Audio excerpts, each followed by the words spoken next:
Hello, dear aspirants. My name is Panchal Prashant and I welcome you to World Inbox. Dear officers, આપણે મુખ્ય પરીક્ષામાં જે વર્ણનાત્મક અંગ્રેજી પૂછાય છે એમાં માસ્ટરી લાવવા માટે જે સિરીઝ ચલાવી રહ્યા છે જેનું નામ છે પ્રોજેક્ટ CDE એટલે કે ક્રેક ડિસ્ક્રિપ્ટિવ ઇંગ્લિશ. એ પ્રોજેક્ટ અંતર્ગત આજે આપણે લેક્ચર નંબર 35માં ભેગા થયા છીએ. 35મો લેક્ચર છે દોસ્તો, જેની અંદર આપણે પ્રેઝન્ટ પરફેક્ટ ટેન્સ, જેને ગુજરાતીમાં કહેવાય પૂર્ણ વર્તમાન કાળ, એનો સેકન્ડ પેરેગ્રાફ ડિસ્કસ કરવાનો છે. તો લેક્ચરને શરૂ કરતાં પહેલાં તમે મેક્સિમમ લેક્ચરને શેર કરી દો, તમારા ફ્રેન્ડ્સ સાથે પહોંચાડી દો, બીજા જે વિદ્યાર્થીઓ એ લોકો સુધી પહોંચાડી દો, જેથી કરીને લેક્ચરનો મેક્સિમમ લોકો ફાયદો ઉઠાવી શકે. આજનો જે પેરેગ્રાફ છે દોસ્તો, એ તમારા mains exam point of view ખૂબ કામનો રહેશે. આજે આપણે વાત કરીશું ભારતની વિદેશ નીતિ. જે અલગ અલગ દેશ છે એની સાથે ભારતના કેવા કરારો થયેલા છે એના રિગાર્ડિંગ આપણે ચર્ચા કરવાની છે. તો આજનું ટાઇટલ છે ભારતની વિદેશ નીતિ. તો આ જે ભારતની વિદેશ નીતિ છે એને આપણે પહેલાં ઇંગ્લિશમાં લખીએ અને પછી એના બેઝ ઉપર જે પેરેગ્રાફ છે એને આપણે ઇંગ્લિશમાં લખવાની ચર્ચા કરીશું. તો પહેલાં આપણે ટાઇટલ બનાવી દઈએ, ભારતની વિદેશ નીતિ. તો આને ઇંગ્લિશ લેંગ્વેજમાં કઈ રીતે લખાય? તો ભારત એક આપણા દેશનું શું છે? નામ છે. પછી આવ્યું વિદેશ નીતિ. તો નીતિ બી એક નામ છે, પણ નીતિ કઈ? તો વિદેશવાળી. તો વિદેશ શબ્દ જે છે નીતિની વિશેષતા બતાવે છે, એટલા માટે એ નીતિ માટે બની જશે વિશેષણ. હવે નિયમ એવો છે કે વિશેષણને નામ લખવું હોય તો એ સીધું લખાશે. રેડી? ઓકે. અને વચ્ચે અહીંયા એક શબ્દ છે ની. ગુજરાતીમાં જ્યારે નો, ના, ની, નું, ને હોય તો એનું ઇંગ્લિશ ઓફ થાય. પરંતુ ક્વેશ્ચન એ છે કે સર આ ઓફ કરવાનું ક્યારે હોય? તો એનો નિયમ છે મિત્રો કે જ્યારે નોના નીનુની એક બાજુ પણ નામ હોય અને બાકીની બીજી બાજુ પણ શું હોય? નામ હોય. તો જ્યારે નોના નીનું નેની બંને બાજુ નામ હોય ત્યારે એ કેસમાં નોના નીનું નેનું અંગ્રેજી શું થશે? ઓફ થશે. રેડી? એક આ પેટર્ન છે. જ્યારે તમે ઓફ કરો છો ત્યારે તમારે રિવર્સ કરીને લખવું પડશે, એટલે કે પાછળથી આગળ એને લખવું પડશે. તો પહેલાં આપણે એક આ રીતે બનાવી દઈએ. તો ભારતને ઇંગ્લિશમાં કહેવાશે ઇન્ડિયા.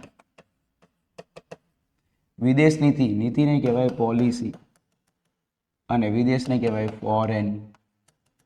તો બધા વાક્ય શીખી લીધા. નોના નીનું નેનું ઇંગ્લિશ થશે ઓફ. હવે આને મારે ઇંગ્લિશમાં ટ્રાન્સલેટ કરવું છે, મારે ઓફથી બનાવવું છે તો મારે પાછળથી આગળ આવવું પડશે. તો પહેલાં મારે વિદેશ નીતિ લખવું પડશે. તો વિદેશ નીતિને આપણે કહીશું ફોરેન પોલિસી. નોના નીનું નેનું અંગ્રેજી શું થશે? ઓફ. અને ભારતનું ઇંગ્લિશ શું થશે? ઇન્ડિયા. તો આજનો જે પેરેગ્રાફ છે એનું ટાઇટલ થાય છે foreign policy of India. Clear છે? હવે કોઈને એવું છે કે સર મારે આ નો નાનીનું ને છે ને એના માટે ઓફ નથી લખવું, તો એના માટે બીજો બી એક શબ્દ લખી શકાય.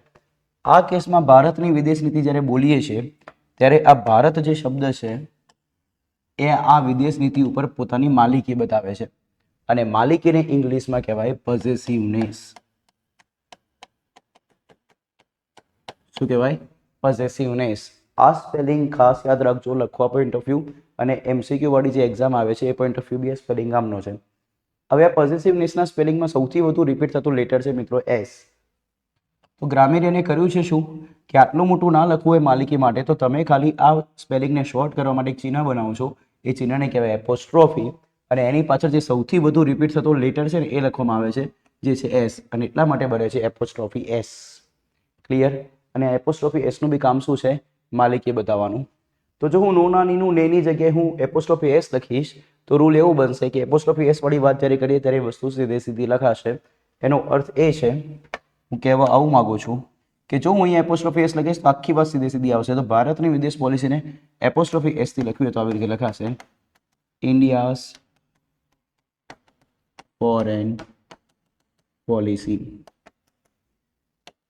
આ બંનેમાંથી કોઈ બી રીતે લખો, બંને બે રીતથી ટાઇટલ કેવું છે? 100% સાચું છે. ડન? એપોસ્ટ્રોફી એસ લાગે ક્યાં? તો કોઈ સજીવનું નામ હોય, કોઈ દેશનું નામ હોય, કોઈ મોટી ઓર્ગેનાઇઝેશનનું નામ હોય, ત્યાં તમે એપોસ્ટ્રોફી એસ લગાવી શકો છો. તો ભારત આપણા દેશનું નામ છે એટલા માટે ત્યાં એપોસ્ટ્રોફી એસ લાગી શકે. ક્લિયર? સો મેં તમને આજના લેક્ચરમાં જે આપણું ટાઇટલ છે એ ટાઇટલને બે રીતે સમજાવી દીધું છે. પ્લીઝ આને પોઈન્ટ આઉટ કરી દેજો, આ ખૂબ ઇમ્પોર્ટન્ટ પોઈન્ટ છે. સો હવે શું છે આજનો પેરેગ્રાફ એની ચર્ચા કરીએ. ભારતે મુખ્ય વૈશ્વિક શક્તિઓ સાથે વ્યૂહાત્મક ભાગીદારી બનાવી છે. રાજદ્વારીઓએ વેપાર અને સંરક્ષણ કરારો અસરકારક રીતે વાટાઘાટો કરી છે. સરકારે અનેક ઉચ્ચ સ્તરીય આંતરરાષ્ટ્રીય સમિતિનું આયોજન કર્યું છે. ભારતે યુએન જેવા વૈશ્વિક પ્લેટફોર્મ પર પોતાની ચિંતાઓ વ્યક્ત કરી છે. ડન. યુએન એટલે કે યુનાઇટેડ નેશન્સ, સંયુક્ત રાષ્ટ્ર સંઘની અહીંયા વાત થાય છે. ડન. હવે આ બધા વાક્ય જે ગુજરાતી ભાષામાં છે એને આપણે લઈ જવા છે ઇંગ્લિશમાં. તો ઇંગ્લિશમાં લઈ જવા હોય તો સૌથી પહેલાં વાક્યનો કાળ ઓળખવો પડશે. તો કાળ ઓળખવા માટે ગુજરાતી ભાષામાં સૌથી છેલ્લે જવું પડશે વાક્યના એન્ડમાં. તો અહીંયા શું લખેલું છે? છે. ડન. તો દરેક વાક્યના એન્ડમાં શું છે? તો છે એટલે ફ્રેન્ડ્સ, જ્યારે ગુજરાતીમાં આપણે છું, છે, છીએ, છો આવું બોલીએ છીએ તો એ વર્તમાન કાળને દર્શાવે. તો એટલી તો ખબર પડી ગઈ કે આ બધા જ વાક્ય આપણા માટે કયા કાળમાં છે? વર્તમાન કાળમાં છે. હવે વર્તમાન કાળમાં કેવી ક્રિયા છે? સાદી ક્રિયા છે, ચાલુ ક્રિયા છે કે પૂર્ણ ક્રિયા છે? એ આપણે ચેક કરવું છે. તો અહીંયા આપણે ટોન પર જવું પડશે. જેમ કે અહીંયા પહેલા વાક્યમાં ટોન શું લખ્યો છે કે ભાગીદારી બનાવી છે. તો ભાગીદારી બનાવવાની ક્રિયા કેવી છે? પૂર્ણ છે. આ જ વસ્તુ જો આવી રીતે લખી હોય, ભાગીદારી બનાવે છે, તો એને સાદી ક્રિયા કહેવાય. પણ અહીંયા લખ્યું છે શું? બનાવી છે. તો આપણા માટે કેવી ક્રિયા થઈ ગઈ? પૂર્ણ. આને આ રીતે લખી રહ્યું હોય, બનાવી રહી છે કે બનાવી રહ્યું છે, તો પાછી ક્રિયા બદલાઈ જાય. એ કેસમાં એ ક્રિયા ચાલુ થઈ જાય. ડન. તો અહીંયા બનાવી છે એટલા માટે કેવી ક્રિયા છે? પૂર્ણ છે. વાટાઘાટો કરી છે, તો વાટાઘાટો કરવાની ક્રિયા કેવી છે? પૂર્ણ છે. તો ફ્રેન્ડ્સ આ ક્રિયા બી પૂર્ણ છે. પણ જો આને આ રીતે લખીએ હોય કે વાટાઘાટો કરે છે, તો સાદી ક્રિયા થઈ જાય. અને આ રીતે લખે વાટાઘાટો કરી રહ્યા છે, તો ક્રિયા પાછી ચાલુ થઈ જાય. What I M trying to say, હું શું કહેવા માગું છું? હું તમને એમ સમજાવવા માગું છું કે આ બધી ક્રિયાઓમાં કઈ રીતનો ફરક હોય છે, કઈ રીતે આઈડેન્ટિફાઈ કરી શકાય છે. બિકોઝ જેવા બારે કાળના આપણે પેરેગ્રાફ બનાવીને પૂરા કરી દઈશું ને, પછી હું એવા પેરેગ્રાફ લઈને આવીશ કે જેમાં બધા કાળ મિક્સ હશે, બધી ક્રિયાઓ મિક્સ હશે, અને પછી આપણે એને લખવાનું થશે, તો એ ટાઈમે તમારા મગજમાં કન્ફ્યુઝન આવવું જોઈએ નહીં. એટલા માટે આપણે અત્યારથી પ્રેક્ટિસ કરીએ છીએ. આયોજન કર્યું છે, તો આયોજન કરવાની ક્રિયા કેવી થઈ ગઈ? પૂર્ણ. પણ જો એ રીતે લખ્યું હોય કે આયોજન કરે છે, તો ક્રિયા સાદી કહેવાય. આયોજન કરી રહ્યા છે, તો ક્રિયા ચાલુ કહેવાય. ચિંતાઓ વ્યક્ત કરી છે, તો ચિંતાઓ વ્યક્ત કરવાની ક્રિયા કેવી થઈ ગઈ? પૂરી થઈ ગઈ. પણ જો આવી રીતે લખે ચિંતાઓ વ્યક્ત કરે છે, તો આને સાદી ક્રિયા કહેવાય. ચિંતાઓ વ્યક્ત કરી રહ્યા છે, રહ્યા, રહી, રહ્યું એવું લખેલું હોય તો એ ક્રિયા કેવી થઈ જાય? ચાલુ. તો જાણીને ખબર પડી આપણને કે આ બધા વાક્ય આપણા માટે કેવી ક્રિયા સાથે આવેલા છે? તો પૂર્ણ. અને કયા કાળમાં છે? તો વર્તમાન કાળ. તો બે શબ્દને જો આપણે ભેગા કરીએ, પૂર્ણ અને વર્તમાન કાળ, તો આપણા માટે એક કાળનું નામ બની જાય જેને કહેવાય પૂર્ણ વર્તમાન કાળ. તો મજાની વાત શું છે ખબર છે મિત્રો? આ આખો પેરેગ્રાફ પૂર્ણ વર્તમાન કાળમાં છે, જેને ઇંગ્લિશમાં કહેવાય પ્રેઝન્ટ પરફેક્ટ ટેન્સ. શું કહેવાશે? Present perfect tense. વર્તમાન કાળને કહેવાય પ્રેઝન્ટ ટેન્સ, પૂર્ણ ક્રિયાને કહેવાય પરફેક્ટ. તો પ્રેઝન્ટ ટેન્સ અને પરફેક્ટને ભેગું કરીને નામ બનાવ્યું છે શું? Present perfect tense. ક્લિયર છે? ઓકે. હવે જો બધા જ વાક્યો પૂર્ણ વર્તમાન કાળમાં છે, તો એને લખવા માટેની વાક્યરચના બી તો આવડતી હોવી જોઈએ ને. તો જે વિદ્યાર્થી મિત્રો વાઇલ્ડ કાર્ડ એન્ટ્રી મારીને આ લેક્ચરમાં સીધા જોઈન થઈ ગયા છે, આની પહેલાનો જે 34 નંબરનો લેક્ચર હતો એ જોયો નથી, એમને આપણે શીખવાડી દઈએ. ફ્રેન્ડ્સ, ગઈકાલનો જે લેક્ચર હતો, લાસ્ટ લેક્ચર જે 34 નંબરનો છે, જેમાં આપણે પૂર્ણ વર્તમાન કાળનો પેરેગ્રાફ 1 ડિસ્કસ કર્યો છે, એમાં મેં ડિટેલમાં વાક્યરચના શીખવાડી છે. તો એ વાક્યરચનાની ફરીથી એક વખત ચર્ચા કરી લઈએ, જેથી વિદ્યાર્થી મિત્રોને ફાયદો થઈ જાય. તો પૂર્ણ વર્તમાન કાળ એટલે પ્રેઝન્ટ પરફેક્ટ ટેન્સની વાક્યરચના શું થાય? તો હંમેશા વાક્યની શરૂઆત ક્યાંથી થાય? કર્તાથી. પછી જે કાળમાં વાત કરતો હોય ને એ કાળ પ્રમાણે હેવનું રૂપ આવે. અત્યારે વાત કયા કાળમાં છે? વર્તમાન કાળ. તો વર્તમાન કાળ પ્રમાણે હેવનું રૂપ આવશે. પછી કેવી ક્રિયા બતાવી છે? પૂર્ણ. તો પૂર્ણ કાળનું રૂપ આવે. ચાલુ હોય તો ચાલુ કાળનું રૂપ આવે. ડન. પછી આવે કર્મ અને પછી આવે અન્ય શબ્દો. નાઉ ધ ક્વેશ્ચન ઇઝ કે વર્તમાન કાળ પ્રમાણે હેવનું રૂપ આપણને આવડતું હોવું જોઈએ. જો નથી આવડતું તો મારી સાથે શીખતા રહો કે વર્તમાન કાળ પ્રમાણે હેવનું રૂપ મિત્રો થશે હેવ, હેઝ. શું થશે? Have, has. એટલા માટે હેવ, હેવ, હેઝ. રેડી? અને ઇંગ્લિશ લેંગ્વેજમાં જ્યારે બી તમે પૂર્ણ કાળની વાત કરો છો તો એ કાળની અંદર પૂર્ણ ક્રિયા બતાવો છો. કેવી ક્રિયા? પૂર્ણ ક્રિયા. અને ઇંગ્લિશ લેંગ્વેજમાં પૂર્ણ ક્રિયા બતાવવા માટે ક્રિયાપદનું ત્રીજા નંબરે બનેલું રૂપ વપરાય છે, જેને કહેવાય V3 ફોર્મ. શું કહેવાશે? V3 એટલા માટે મિત્રો અહીંયા આવે છે V3 ફોર્મ. ડન. તો V3 ને કહેવાય થર્ડ ફોર્મ ઓફ વર્બ, જેને કહેવાય ક્રિયાપદનું ત્રીજું રૂપ. ત્રીજા રૂપને શોર્ટમાં કહેવું તો શું કહેવાનું? V3. તો V3 લખી લે ક્રિયા કેવી? પૂર્ણ. પછી હવે કર્મ અને પછી હવે અન્ય શબ્દો. રેડી છે? ઓકે. તો હવે આપણા માટે આ વાક્ય રચનામાં દેખો કર્તા, કર્મ અને અન્ય શબ્દો તો આપણને યાદ હોય જ. આપણે ખાલી નવું યાદ શું રાખવાનું થયું? Have, has, V3. ડન. હવે જે વિદ્યાર્થી મિત્રો ગઈકાલનું લેક્ચર નથી જોયું, ડાયરેક્ટલી આ લેક્ચર જોયું છે, એમની પાછું મગજમાં કન્ફ્યુઝન એ પણ થાય કે સર ક્યારે વાક્યમાં હેવ મૂકવું ને ક્યારે હેઝ મૂકવું, કારણ કે અહીંયા તો બે ચોઈસ છે. તો એનું સોલ્યુશન દોસ્તો કર્તા પરથી નક્કી થાય. જેમ કે આઈ, વી, યુ, ધે પ્લુરલ કર્તા સાથે શું આવે? હેવ આવે. અને જો કર્તામાં કોણ હોય?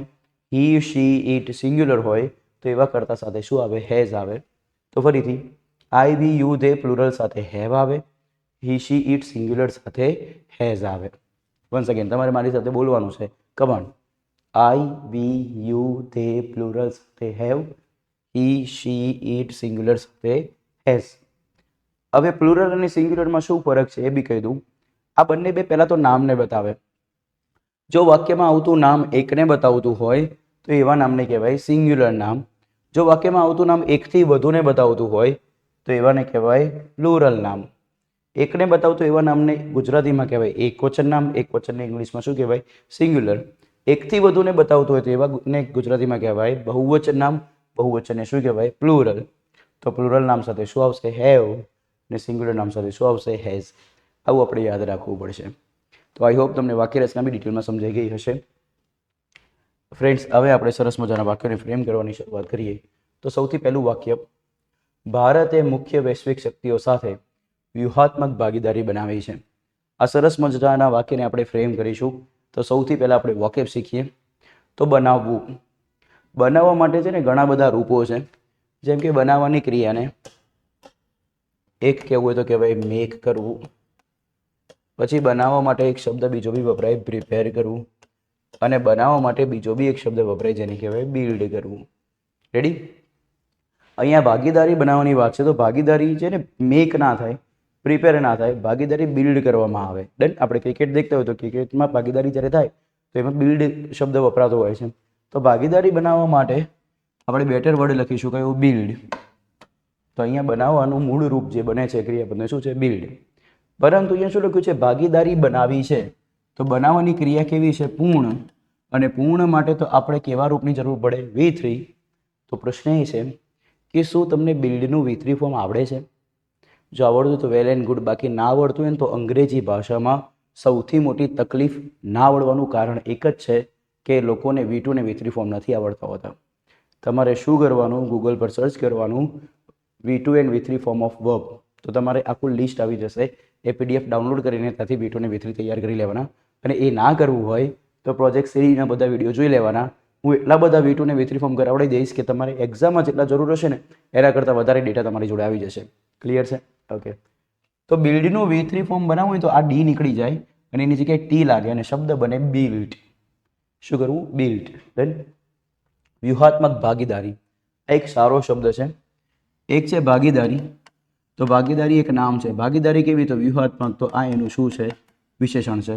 તો વિશેષણ અને નામ કેવું લખાશે? સીધે સીધું. ડન. હવે આ બંને શબ્દને મારે તમને લખતા શીખવાડવા છે. તો આ બંને શબ્દ પહેલાં તો આવે છે ક્યાંથી? તો એની વાત કરી દઈએ. તો એક છે ભાગીદાર. આ ભાગીદાર શબ્દ દોસ્તો તમને ખબર હોય તો ભાગીદારને કહેવાય શું? પાર્ટનર. વ્યવસાયમાં ઘણા બધા ભાગીદાર હોય તો ભાગીદારને શું કહેવાય? પાર્ટનર. તો આ એક નામ છે. આમાંથી બીજું એક નામ બને જેને કહેવાય ભાગીદારી. તો ભાગીદારીને પાર્ટનર પરથી કહેવાય પાર્ટનરશિપ. શું કહેવાય? પાર્ટનરશિપ. તો આવી રીતે તમે વોકેબ યાદ રાખો તો લોંગ ટર્મ સુધી યાદ આપણને રહે. વ્યૂહાત્મક. વ્યૂહાત્મક શબ્દ જે છે ને એક વ્યૂહ રચના પરથી આવે. વ્યૂહ રચનાને ઇંગ્લિશમાં કહેવાય સ્ટ્રેટેજી. શું કહેવાય? સ્ટ્રેટેજી. આ વ્યૂહ રચના એક નામ છે. હવે આમાંથી જ્યારે વિશેષણ બનાવીએ તો શબ્દ બને વ્યૂહાત્મક. શું બને? વ્યૂહાત્મક. અને વ્યૂહાત્મકને સ્ટ્રેટેજી પરથી કહેવામાં આવે સ્ટ્રેટેજિક. આ વાય નીકળી જાય અને IC લાગી જાય. શું લાગી જાય? IC. ડન. તો શબ્દ બને શું? સ્ટ્રેટેજિક. આ શબ્દમાંથી જ્યારે ક્રિયા વિશેષણ બનાવવું હોય તો એક શબ્દ બને વ્યૂહાત્મક રીતે. શું બને? વ્યૂહાત્મક રીતે આ ક્રિયા વિશેષણ થઈ જાય તો સ્ટ્રેટેજિકમાંથી શબ્દ બની જાય સ્ટ્રેટેજિકલી. ઇંગ્લિશ લેંગ્વેજના જેટલા બી તમે અલગ અલગ શબ્દ જુઓ છો એ બધા જ એના ઓરિજિનલ શબ્દમાંથી બન્યા હોય. જેમ કે સ્ટ્રેટેજિકલી માટે ઓરિજિનલ શબ્દ છે કોણ? સ્ટ્રેટેજી. સ્ટ્રેટેજીમાંથી બન્યું સ્ટ્રેટેજિક, સ્ટ્રેટેજિકમાંથી આવ્યું સ્ટ્રેટેજિકલી. આવી રીતે જ્યારે આપણે વોકેબ શીખીએ ને મિત્રો, ત્યારે અંગ્રેજીના વોકેબ આપણને યાદ થાય ને થાય. આ નામ છે, આ વિશેષણ છે ને આ ક્રિયા વિશેષણ છે. તો અત્યારે આપણે વિશેષણની જરૂર છે, એટલા માટે આપણે લખીશું સ્ટ્રેટેજિક અને ભાગીદારીને કહેવાશે શું? પાર્ટનરશિપ. તો આ બંને શબ્દને ભેગા કરીએ તો શું બને? સ્ટ્રેટેજિક પાર્ટનરશિપ, જેનું ગુજરાતી થાય વ્યૂહાત્મક ભાગીદારી. રેડી? તો આઈ હોપ તમને વોકેબમાં ખ્યાલ આવી ગયો હશે. તો સ્ટ્રેટેજિક પાર્ટનરશિપ. બેન, મુખ્ય વૈશ્વિક શક્તિઓ. તો શક્તિઓ નામ છે. શક્તિઓ કહીએ તો વૈશ્વિક, તો આખા વિશ્વની શક્તિઓની વાત થાય છે. તો વૈશ્વિક શક્તિઓની વિશેષતા બતાવે. વૈશ્વિક શક્તિઓ પછી કેવી? તો મુખ્ય, તો આ બી એની વિશેષતા બતાવે. એટલે વિશેષણોની નામ કેવું લખાશે? સીધે સીધું. શક્તિઓને કહેવાશે પાવર્સ. વૈશ્વિક છે, દેખો આ બી શબ્દ ક્યાંથી આવે એ બી શીખેલો, આગળ બી ઓલરેડી શીખેલા છે. વિશ્વને આપણે ઓળખીએ છીએ, વિશ્વમાંથી શબ્દ બને વૈશ્વિક. વિશ્વ એક નામ છે અને વૈશ્વિક એક વિશેષણ છે. ડન? હવે જો વિશ્વ આવડતું હોય ને તો વૈશ્વિક આપણને ઇઝીલી આવડી જાય. વિશ્વને આપણે ગ્લોબ રીતે ઓળખીએ. વિશ્વને વર્લ્ડ બી કહેવાય, પણ આપણે બીજી રીતે કહેવું તો એને શું કહીએ છીએ? ગ્લોબ. અને વૈશ્વિક કહેવું હોય તો ગ્લોબમાંથી શબ્દ બને ગ્લોબલ. આ ઈ નીકળી જાય ને એ લાગે. રેડી છે? ઓકે. તો આપણને અહીંયા વૈશ્વિકનો અર્થ હશે ગ્લોબલ. આવી રીતના વોકેબ શીખવા હોય તો તમારે પ્રોજેક્ટ સીડીના દરેક લેક્ચર્સ શીખવા પડશે. જો તમે દરેક લેક્ચર્સ શીખો છો તો હું તમને 100% ગેરંટી આપું છું, તમારો જે વોકેબ પાવર પહેલાં હતો એના કરતાં 110% એમાં ઇમ્પ્રુવમેન્ટ હશે ને હશે. તમારે મારી જેમ નોટ્સ બનાવતું જવાનું છે. તમારે મહેનત તો થોડી કરવી પડશે દોસ્તો. ઠીક છે? ઓકે. તો વૈશ્વિક શક્તિ એટલે કે ગ્લોબલ પાવર્સ. મુખ્યને કહેવાય મેઇન. ને મેઇન ના કહેવું હોય તો મુખ્ય વૈશ્વિક શક્તિ માટે બીજો બી એક શબ્દ લખી શકો છો, એ છે કી. શું છે? કી. ડન? તો આપણા માટે આખો વોકેબ રેડી થઈ ગયો. તો શું બનશે? કી ગ્લોબલ પાવર કાં તો મેઇન ગ્લોબલ પાવર. અહીંયા પાછળ એસ લાગશે. તો આપણા માટે બધા વોકેબ રેડી થઈ ગયા છે મિત્રો. આવી સરસ મજાનો વાક્યને આપણે ફ્રેમ કરીશું. વાક્યને ફ્રેમ કરવા માટે સૌથી પહેલાં જરૂર પડે કોની? કર્તાની. પછી આવશે હેવ હેઝ, પછી વિથરીન, પછી કર્મ અને પછી અન્ય શબ્દો. તો કર્તા તરીકે લખવું હોય તો પહેલાં કર્તા શોધવો પડશે. ને કર્તાને શોધવા માટે પ્રશ્ન પૂછીશું શેનાથી? કોણથી. પૂછો કોણે મુખ્ય વૈશ્વિક શક્તિઓ સાથે વ્યૂહાત્મક ભાગીદારી બનાવી છે? તો આપણા માટે કર્તા તરીકે આવ્યું કોણ? ભારત. તો આપણા માટે કર્તા થઈ ગયું ઇન્ડિયા.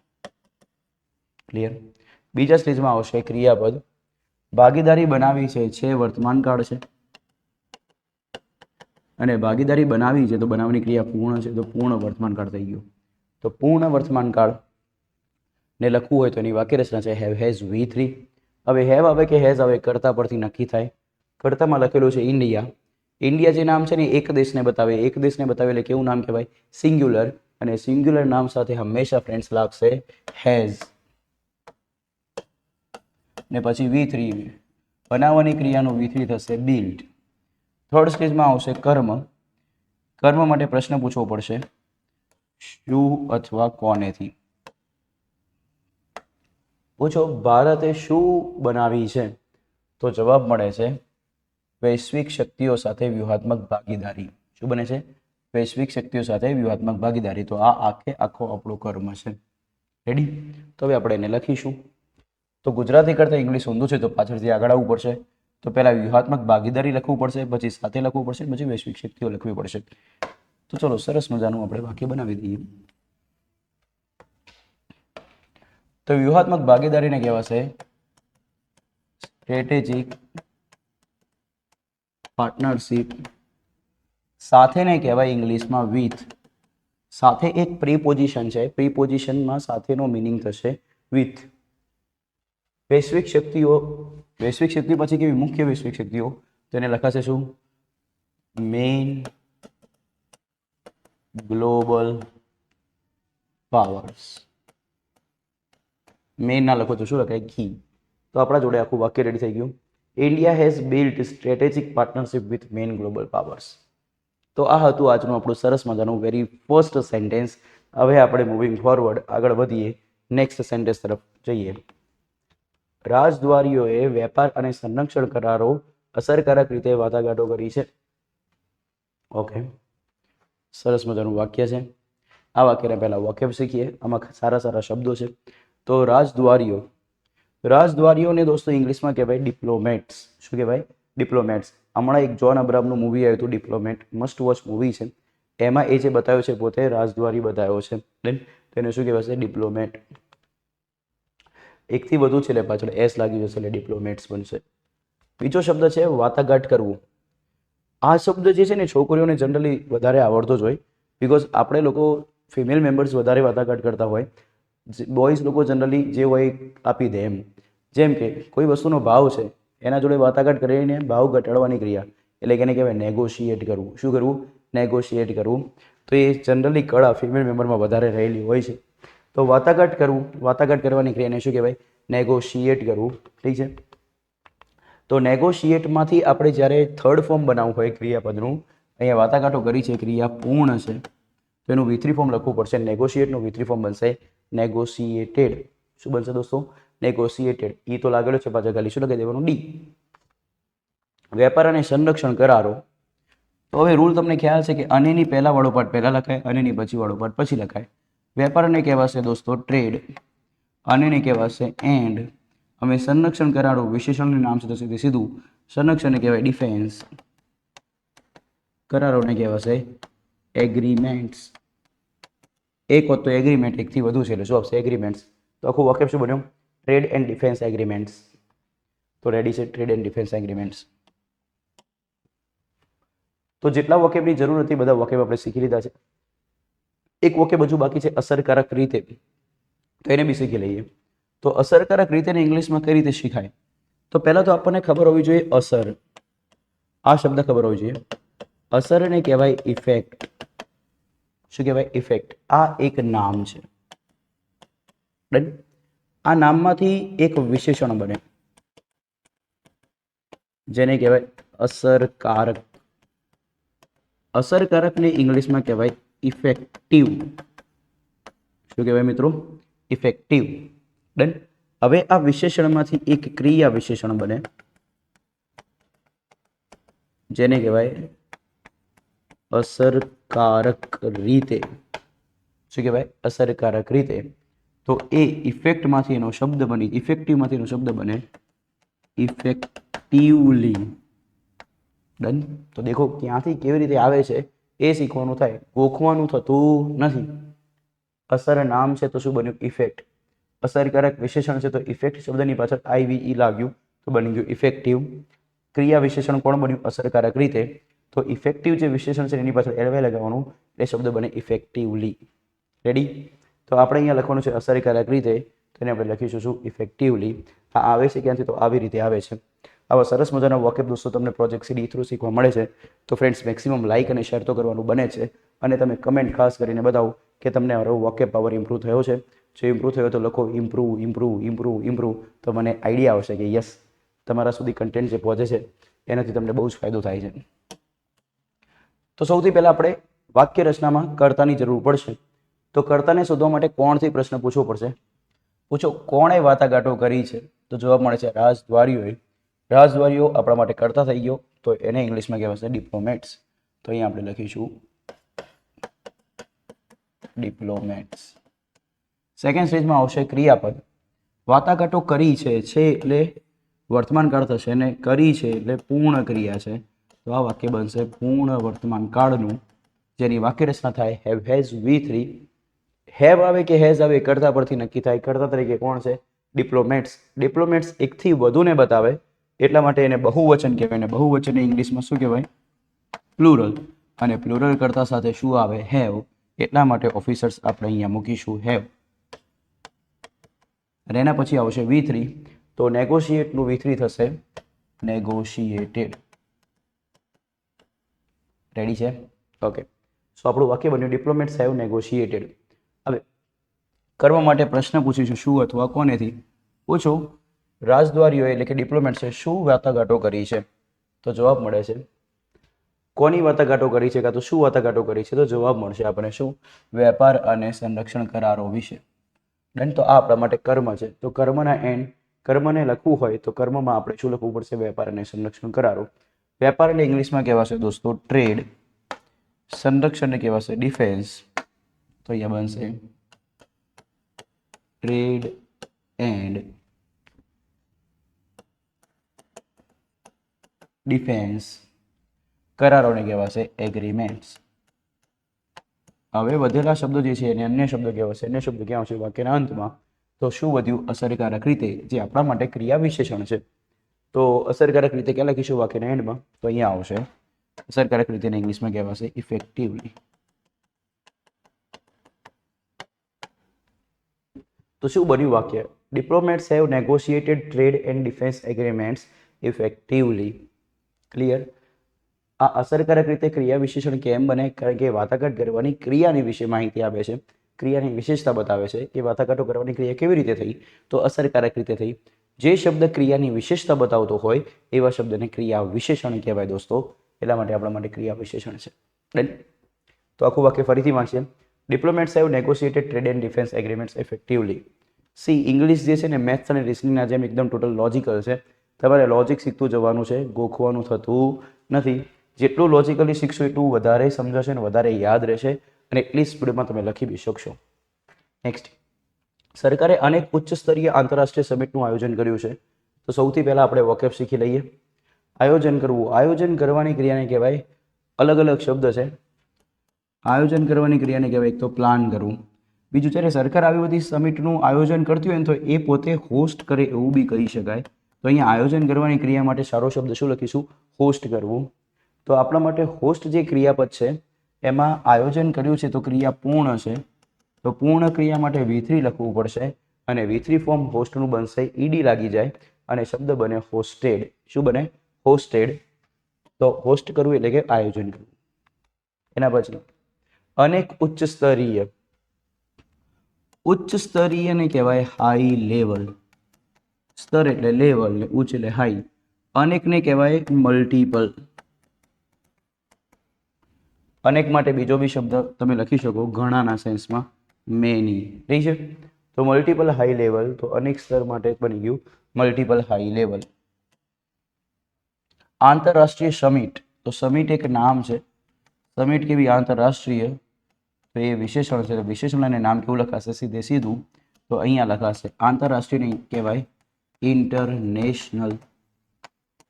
સમિટનું ઇંગ્લિશ બનશે સમિટ. આ સુમિત નથી, હા, એક બેસમાં કે સુમિત, ઇટ્સ નોટ સુમિત. આને કહેવાય સમિટ. શું કહેવાય? સમિટ. ડન. હવે દેખો સમિટ કેવી છે? અનેક છે. તો અનેક હોય તો એ એકથી વધુ કહેવાય ને એકથી વધુ માટે પ્લુરલ લખવું પડે. એટલા માટે તમારે ભાવ પ્રમાણે જવું પડે. તો એ લખવું પડશે સમિટ્સ. શું લખવું પડશે? સમિટ્સ. તો આંતરરાષ્ટ્રીય સમિટનું ઇંગ્લિશ થશે ઇન્ટરનેશનલ સમિટ્સ. અહીંયા કેમ એસ લાગ્યો? કારણ કે સમિટ એક નથી, કેવી છે? અનેક છે. અનેક એટલે એકથી વધુ માટે પ્લુરલ નામમાં પાછળ એસ લાગે. રેડી? શું બધા વોકેબ શીખી લીધા છે? હવે આપણે વાક્યને ફ્રેમ કરીએ. સૌથી પહેલાં કર્તા શોધવું પડશે. કર્તાને શોધવા માટે આપણે પ્રશ્ન પૂછીશું કોણથી. પૂછો કોણે આયોજન કર્યું છે? તો સરકારે. સરકાર આપણા માટે કર્તા થયો. તો સરકારને ઇંગ્લિશમાં કહેવાય ગવર્મેન્ટ. અને ગવર્મેન્ટના નામની આગળ હંમેશા ધ આર્ટિકલ લાગશે. આવું હવે તમને તૈયાર થઈ ગયું હશે. સો ધ ગવર્મેન્ટ. રેડી? બીજા સ્ટેજમાં આવે ક્રિયાપદ. તો ક્રિયાપદ કેવું લખવું પડશે? તો આયોજન કર્યું છે એટલે ક્રિયા વર્તમાન કાળમાં છે ને આયોજન કર્યું છે, કરવાની ક્રિયા પૂર્ણ છે. તો આપણા માટે કાળ બન્યો કયો? પૂર્ણ વર્તમાન કાળ, જેની વાક્યરચના થશે હેવ હેઝ V3. હેવ આવે કે હેઝ આવે કર્તા પરથી નક્કી થશે. કર્તામાં ગવર્મેન્ટ લખેલું છે જે સિંગ્યુલર નામને બતાવે એટલા માટે આવશે હેઝ. અને આયોજન કરવાની ક્રિયાને કહેવાય હોસ્ટ. હોસ્ટનું V3 થાય hosted. So the government has hosted. હવે કર્મ માટે પ્રશ્ન પૂછો શું અથવા કોનેથી. પૂછો સરકારે શું આયોજન કર્યું છે અથવા કોનું આયોજન કર્યું છે. તો કોનુંનો જવાબ મળી જશે. કોનું આયોજન કર્યું છે? અનેક ઉચ્ચ સ્તરીય આંતરરાષ્ટ્રીય સમિટનું. હવે નિયમ હું તમને કહી દઉં. ઘણી વખત આવી ચૂક્યો છે પ્રોજેક્ટ સીડીમાં કે કર્મના એન્ડમાં જો નોના નીનું ને હોય તો એને અંગ્રેજી ભાષામાં લખવામાં આવતું નથી. તો આપણા માટે લખવાનું શું થયું? અનેક ઉચ્ચ સ્તરીય આંતરરાષ્ટ્રીય સમિટ. તો એને મારે ઇંગ્લિશમાં લખવું હોય તો શું લખાશે? અનેકને કહેવાશે મલ્ટિપલ ઉચ્ચ સ્તરીય એટલે કે હાઈ લેવલ, આંતરરાષ્ટ્રીય એટલે કે ઇન્ટરનેશનલ, અને સમિટ એકથી વધુ છે એટલા માટે આવશે શું સમિટ્સ. તો આખું વાક્ય શું બને? The government has hosted multiple high level international summits. ખૂબ સરસ મજાનું વાક્ય આપણે બનાવી દીધું છે મિત્રો. હવેનું જે વાક્ય છે એના હું ખાલી વોકેબ શીખવાડીશ, તમારે જાતે બનાવવાનું થશે. ભારતે યુએન એટલે કે યુનાઇટેડ નેશન્સ જેવા વૈશ્વિક પ્લેટફોર્મ પર પોતાની ચિંતાઓ વ્યક્ત કરી છે. ઓકે, ખૂબ સારું વાક્ય છે. Wish you all the best. પહેલાં એક ટ્રાય કરો કે વિધાઉટ વોકેબ તમે વાક્યના કેટલા બનાવી શકો છો. દેટ મીન્સ વોકેબ એ તમે જોઈ લો. તમને આમાંથી કેટલા વોકેબ આવે છે કમેન્ટ કરીને જણાવો. જે શબ્દનો વોકેબ આવડતો હોય સીધું લખી નાખો અંગ્રેજી કે વ્યક્ત કરવાની ક્રિયાને શું કહેવાય, ચિંતાઓને શું કહેવાય, વૈશ્વિક પ્લેટફોર્મને શું કહેવાય. ડન. આટલા વોકેબ છે. જેવાને શું કહેવાય, તો આટલું કમેન્ટ કરીને જણાવો ફટોફટ. ચલો, તમે કમેન્ટ કરો ત્યાર સુધી ફ્રેન્ડ્સ હું તમને થોડા બીજા વોકેબ શીખવાડી દઉં. જે લોકોને ના ફાવતા લોકો જોઈ લો. વ્યક્ત કરવું. કોઈ બી વસ્તુને વ્યક્ત કરવાની વાત જ્યારે કરવામાં આવે છે તો અહીંયા ભારતે છે ને પોતાની ચિંતાઓ વ્યક્ત કરી છે. તો ચિંતાઓ વ્યક્ત કરવાની ક્રિયા માટે બેટર વર્ડ આવશે ફ્રેન્ડ્સ, એને વોઇસ કરવું. શું કરવું? વોઇસ કરવું. ડન. આમ તો વ્યક્ત કરવાની ક્રિયાને આપણે ઇન્ટ્રોડ્યુસ કરવું બી કહી શકાય, બટ અહીંયા ચિંતાઓ વ્યક્ત કરી, ચિંતાઓને ઇન્ટ્રોડ્યુસ ના કરવાની, ચિંતાઓને વ્યક્ત કરવા માટે બેટર વર્ડ લખવો પડે. કયો? વોઇસ. કોઈ બી વાક્ય ગુજરાતીમાંથી અંગ્રેજી લખો છો તો સીધું ભાષાંતર નહીં કરવાનું, એનો ભાવ સમજવાનો, ભાવાનુવાદ કરવાનું. શું કરવાનું? ભાવાનુવાદ. એકલું અનુવાદ નહીં કરવાનું, એને ભાવને સમજીને કરવાનું. તો એ ચિંતાઓને વ્યક્ત કરવાની વાત છે એટલા માટે ઇન્ટ્રોડ્યુસ નહીં લખાય, અહીંયા બેટર વર્ડ લખાશે શું? વોઇસ. અને વ્યક્ત કરી છે કરવાની ક્રિયા પૂર્ણ છે તો વોઇસ ક્રિયાપદનું ત્રીજું ફોર્મ જોઈએ V3, તો પાછળ ઈડી લાગે અને શબ્દ બને વોઇસ્ડ. પોતાની ચિંતાઓ. હવે પોતાની એટલે કોની? તો પોતાની એટલે કે ભારતની. તો ભારત માટે પોતાની શબ્દ લખવો હોય તો હું તો કોઈ ભારત નથી, તો મારે ભારત માટે પોતાની ચિંતાઓ લખવી હોય તો ભારત એક નિર્જીવ છે. નિર્જીવને દર્શાવવા માટે પોતાની, પોતાનું એવા શબ્દો માટેનું ઇંગ્લિશ થાય ઇટ્સ. શું થાય? ઇટ્સ. ઠીક છે. ચિંતાઓને કહેવાશે દોસ્તો કન્સર્ન. શું કહેવાય? કન્સર્ન. એકથી વધુ હોય તો કહેવાશે કન્સર્ન્સ. તો પોતાની ચિંતાઓ માટેનો શબ્દ બને ઇટ્સ કન્સર્ન્સ. એકથી વધુ છે એટલા માટે શું લખવું પડશે? પાછળ એસ આવશે તો કન્સર્ન્સ શબ્દ બનશે. પાછળ અહીંયા એસ છે એવું સમજજો, બહુવચન છે. યુએન જેવા વૈશ્વિક પ્લેટફોર્મ. તો યુએન જેવા વૈશ્વિક પ્લેટફોર્મ લખવું હોય તો કેવી રીતે લખાય? તો સૌથી પહેલાં આપણે વૈશ્વિક પ્લેટફોર્મને સમજી લઈએ. હમણાં વૈશ્વિક શબ્દ લાસ્ટ સેન્ટેન્સમાં જ આવ્યો હતો એટલે તમને યાદ હશે. વૈશ્વિકને કહેવાય ગ્લોબલ પ્લેટફોર્મ. હવે જેવાને ઇંગ્લિશમાં કહેવાય લાઇક. શું કહેવાય? લાઇક. જેમ. અને યુએન એટલે કે યુનાઇટેડ નેશન. યુનાઇટેડ નેશન આગળ હંમેશા ધ આર્ટિકલ લાગે એવું યાદ રાખજો, બિકોઝ એ એક બહુ મોટી ઓર્ગેનાઇઝેશન છે. સો મોટા ઓર્ગેનાઇઝેશનના નામની આગળ હંમેશા કયો આર્ટિકલ લાગે? ધ. તો યુએન જેવા વૈશ્વિક પ્લેટફોર્મ. ગુજરાતી કરતાં ઇંગ્લિશ ઊંધું છે એટલે પાછળથી આગળ આવવું પડશે. તો પહેલાં વૈશ્વિક પ્લેટફોર્મ લખવું પડે, પછી જેવા લખવું પડે, પછી યુએન લખવું પડે. તો શું બને? Global platform like the United nation. હવે જેમ કે મારે એવું કેવું છે, રોહિત જેવો કપ્તાન. તો આમાં બી જેવો, જેવી, જેવાનું ઇંગ્લિશ લાઈક જ થશે. જેમ કે મારે લખવું હોય તો આવું લખાય, પાછળથી આગળ આવવું પડશે. Captain like Rohit. ડન. વિરાટ જેવો ખેલાડી તો પ્લેયર લાઈક વિરાટ. ડન. તો એ રીતે લાઈક શબ્દનું ગુજરાતી શું થાય? જેવા. જેવું, જેવા, જેવું આવો શબ્દ જે છે એને ઇંગ્લિશમાં લખો તો શું કહેવાય? કહેવાય. તો આપણા માટે સરસ મજાનો વોકેબ રેડી થઈ ગયો.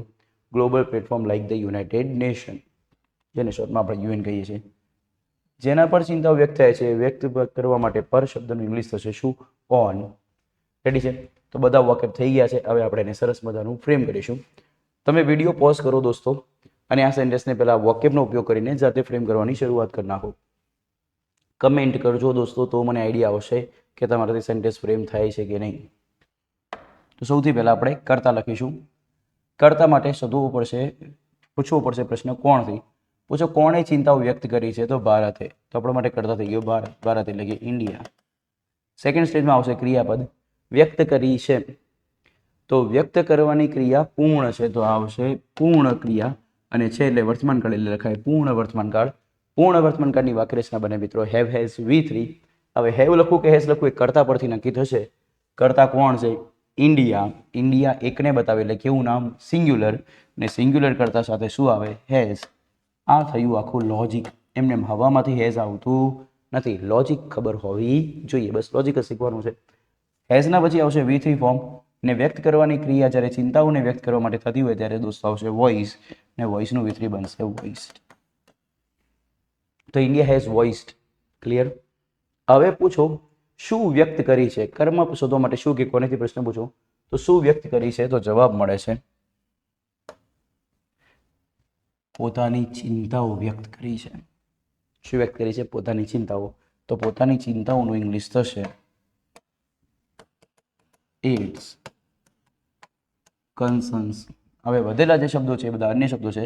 તો યુએન જેવા વૈશ્વિક પ્લેટફોર્મ પર આ અન્ય શબ્દો છે. તો અન્ય શબ્દો લખવા હોય તો તમને ખ્યાલ છે ગુજરાતી કરતાં અંગ્રેજી ભાષા ઊંધી છે તો પાછળથી આગળ આવવું પડશે. તો અહીંયા પહેલાં લખવું છે પર અને ઇંગ્લિશમાં કહેવાશે ઓન.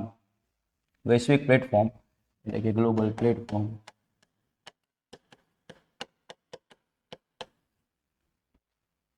જેવાને કહેવાશે ઓન. યુનાઇટેડ નેશન આગળ ધ આર્ટિકલ તો ધ યુએન. પણ એવું છે કે મારે શોર્ટ ફોર્મ નથી લખવું, મારે ફૂલ ફોર્મ લખવું છે તો એને લખાશે યુનાઇટેડ નેશન્સ. સંયુક્ત રાષ્ટ્ર સંઘને યુનાઇટેડ નેશન્સ કહેવાય. તો India has voiced its concerns on global platform like. Global platform જેવા માટે શું શબ્દ આવશે? Like. Like the United Nations. તો પ્લીઝ સમજો ફરીથી વાક્ય. India has voiced its concerns on global platform like the United Nations. જેવા માટે કયું ઇંગ્લિશ આવશે? લાઇક. ઠીક છે. પરનું અંગ્રેજી શું થશે? ઓન થશે. આવું યાદ રાખજો. તો કેટલા લોકોનું આ વાક્ય કરેક્ટ બન્યું છે પ્લીઝ તમે મને કમેન્ટ કરીને જણાવો. કરેક્ટ કરેક્ટ કરેક્ટ કરેક્ટ તો મને આઈડિયા આવી જશે દોસ્તો. નેક્સ્ટ. ઓકે, અહીંયા આટલા સેન્ટેન્સ હતા દોસ્તો આ પેરેગ્રાફની અંદર જેને આપણે એક એક કરીને કમ્પ્લીટ કર્યા છે. આઈ હોપ તમને આ લેક્ચરમાં ઘણું બધું જાણવા મળ્યું હશે. પૂર્ણ વર્તમાન કાળ સૌથી વધુ લખવામાં વપરાતો એ કાળ છે કારણ કે એમાં ઘણી બધી ક્રિયાઓ તમે પૂર્ણ બતાવવાના હશો વર્તમાનમાં. એટલા માટે ફ્રેન્ડ્સ પૂર્ણ વર્તમાન કાળ લખાશે. પૂર્ણ વર્તમાન કાળની વાક્યરચનામાં હેવ હેઝ V3 આવે છે. પ્લીઝ આને યાદ રાખજો. આ લેક્ચર્સના મેક્સિમમ ફાયદા ઉઠાવો. જેટલા બેનિફિટ લઈ શકતો એટલો લઈ લો દોસ્તો. બિકોઝ જેટલી બી મેઇન્સ એક્ઝામ છે એમાં ડિસ્ક્રિપ્ટિવ ઇંગ્લિશ હવે કમ્પલસરી થઈ ગયું છે, આવવાનું જ છે અને આવે બી છે. તો પ્લીઝ એમાં મેક્સિમમ સ્કોર કરો. એના માટે તમારે પ્રોજેક્ટ સીડીના ફર્સ્ટ લેક્ચરથી અત્યાર સુધીના બધા લેક્ચર્સ દેખવા પડશે. આઈ હોપ તમે દેખતા બી હશો. તમારી હેલ્થ ખૂબ સારી હશે. મળીએ નેક્સ્ટ લેક્ચરમાં. Till then bye bye. Take care. Be happy, be healthy.